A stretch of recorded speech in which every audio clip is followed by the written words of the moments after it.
feel threatened by this prosecutor. So with that in mind, we here at Law and Crime had the unique opportunity to actually interview Mariah Hamilton. Shout out to Law and Crime. Appeared in court. Now, in our interview, she was accompanied by her attorney, Christopher Barris. This was in his law office. And also her mother, Felicia Holmes, was there as well. And we asked her some questions. And with that, let's play you our interview. Mariah Hamilton, thank you so much for coming on. I think I want to start off by just saying I'm so happy to see you and meet you because it's been kind of, I think a lot of people wanted to hear from you. I think a lot of people were expecting to see you at the trial. And there's been some issues in terms of what's been happening with the police. If you can explain to people why we haven't seen you or heard from you. You guys haven't seen or heard from me because I'm currently wanted. I've tried to get the warrant lifted plenty of times, but it's just been like a constant battle with my lawyer and the prosecutor. So I've just been, aim of trying to get the warrant lifted before I could even come in and, speak my part. Let's talk about that. And by the way, you are in your lawyer's office. Your lawyer, Christopher Barris, is off to the side. He's going to come in a little bit later. So I saw only, I think, yesterday or the few days before, you filed a complaint against the lead investigator in YNW Melly's trial, Mark Moretti. And you basically accused him of bullying you and harassing you into providing testimony in this case. What can you tell us about that? When the situation first happened, me and my mom I was starting. I was 17, about to turn 18. They came to my house. They were telling me that they were going to arrest me with accessory after the fact. My mom didn't know what to do. I was young. I didn't have a criminal record. I didn't have a background. I was trying to go to the military at the time, so I had to just tell them what they wanted to hear so they could leave me alone, which I thought they would leave me alone, but they didn't. So, yeah. Why did they think that you were a part of what happened? Because I was his girlfriend at the time. So they thought that I knew more than what I was telling them that I knew, which I didn't. So they were just harassing me, being that I was his ex-girlfriend or girlfriend at the time. So. When you say Mark Moretti was harassing you, what was he saying to you? What was he doing? When he first came to my house, it was so unexpectedly. I had put up with my cousin, and they were outside my house, parked. I'm like, I was confused. I'm like, what's going on? Or whatever. I'm like, someone, what's going on? She was like, they want to talk to you. You have to talk to them. They're threatening, saying that you're going to go to jail. So I'm like, oh my gosh. I ended up telling him my story. I told him what I knew. He told me that I was lying. He told me that I knew more than what I was telling, and that he was going to, he could arrest me for accessory after the fact. So we ended up he wanted me to get on a tape recording and tell him what he wanted me to tell him, so which I did. After that, he was like, they wouldn't bother me anymore. I thought they wouldn't bother me anymore. They were still calling and texting my mom, asking for me. I refused to talk so many times. And yeah, I haven't really talked to them ever since then, since 2019. So. And now you said that there's an arrest warrant, it's still out, it's still outstanding. Why do you feel comfortable coming out now and talking about this?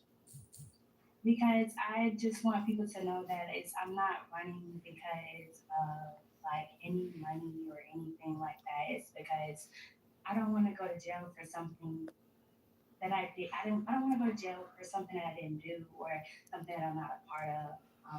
I just feel like people's looking at my side of this. They're looking at me wrong, and that's not what it is. What they're showing is not true, basically.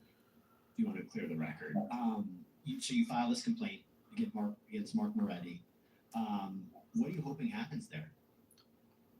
I hope the judge can lift the warrant off me, and I don't mind coming in to talk. I never mind coming in to talk. Me and my lawyer tried to go in to talk on so many occasions, but I was always threatened with, if I don't tell them what I want to hear, what they want to hear, I'm gonna go to jail. So it's like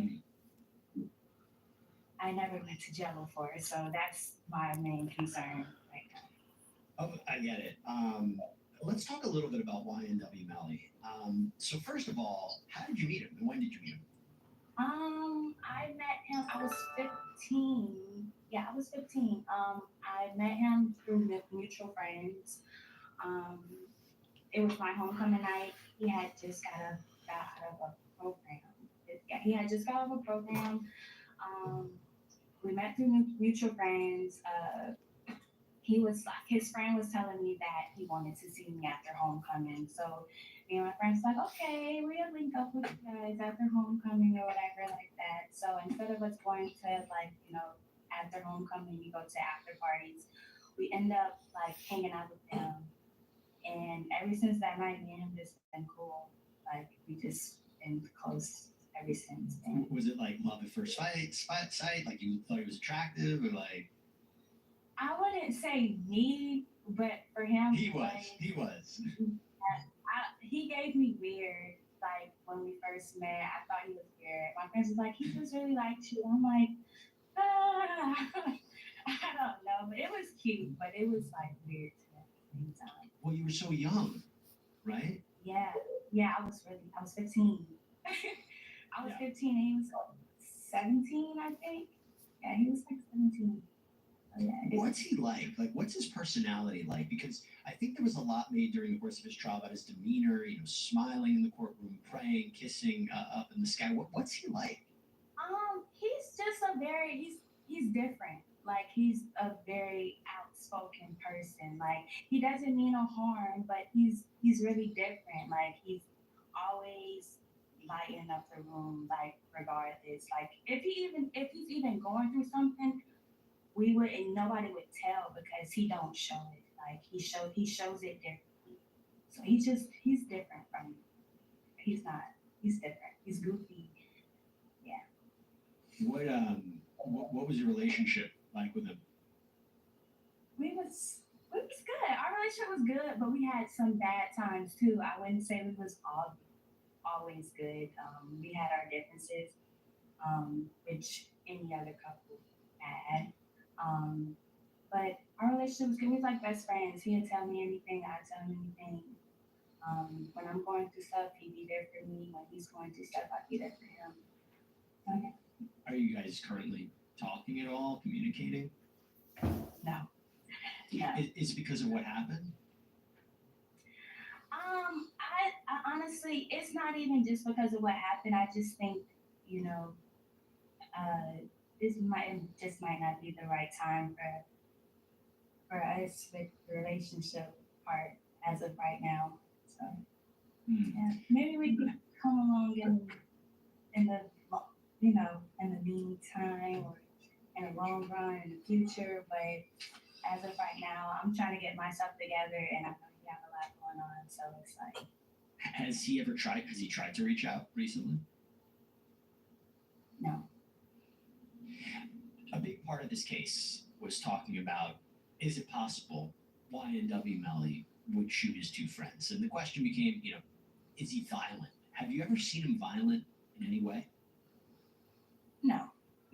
He's a very goofy person. I don't think he would be violent. I don't think he's a violent person at all. Like he's never showed any violence towards me. And You ever seen him with weapons or anything like that? No. And the accusation that he was part of a gang, what do you make of that? He never showed me that he was a part of a gang. He never told me like, hey, I'm a part of a gang or I'm this, I'm that. Like, 3 reasons why you need the